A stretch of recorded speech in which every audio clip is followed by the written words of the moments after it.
I definitely feel that when you're creating a story-based game, the gameplay and the design, etc., is so interwoven with the narrative that you really do need to have the in-house writers, because we need to be working side by side with the game development team, generating ideas that can be shared among the different disciplines, and we can feed off of everyone's creativity.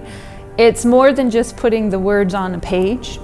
It's knowing the experience the player is going to have, and the only way that you can really craft a story, in my opinion, that is so intertwined with the gameplay is if you are on staff and you are working with the level designers and you are working with the game designers, because every day things are changing and every day you need to see what's happening. You can sit back and write in your own bubble at home, but you'll never see what the actual end product is unless you're embedded with the team.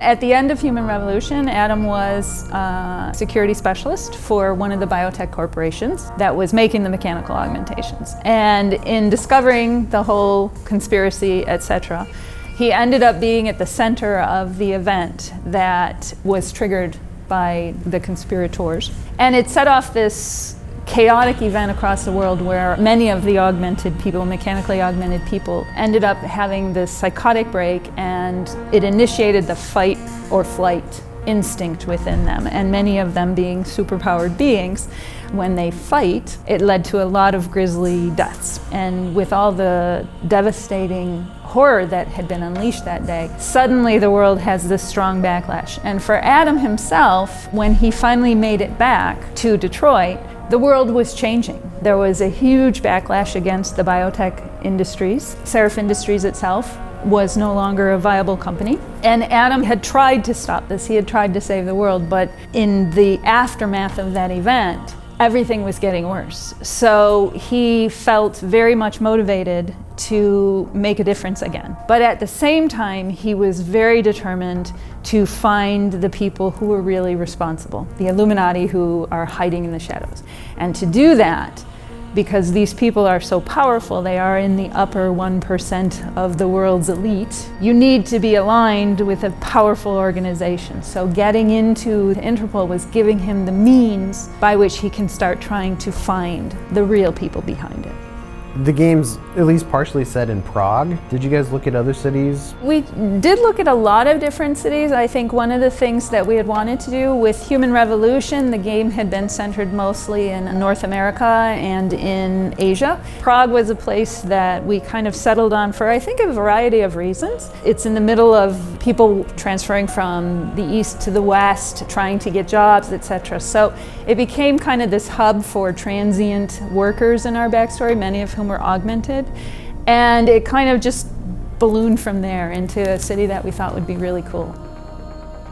Because we're now dealing with a world where augmented people are very much feared, there's a lot of prejudice against them, there's a lot of paranoia that they might go crazy again, and society is starting to slowly shove them off into segregated communities and trying to limit their rights. When that happened, there was a group of people who are saying, you're forgetting that augmented people were victims of this horrible event that happened. And they formed a coalition to try and protect the augmented, to protect their rights, to lobby governments, etc.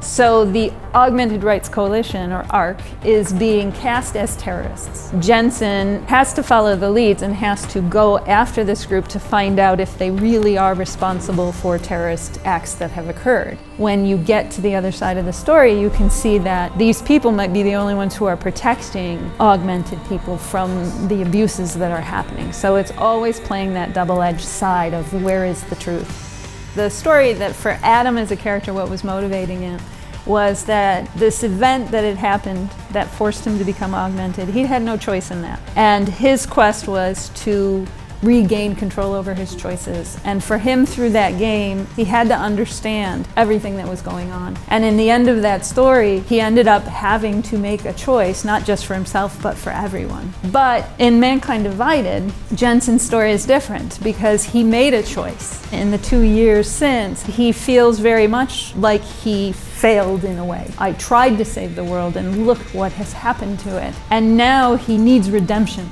And it really becomes much more a story about embracing who you are. Whereas in Human Revolution, he never chose it. And now he's embracing who he's become, but he still has to find out who that is. And it's only by finding out who that is that he will find his redemption.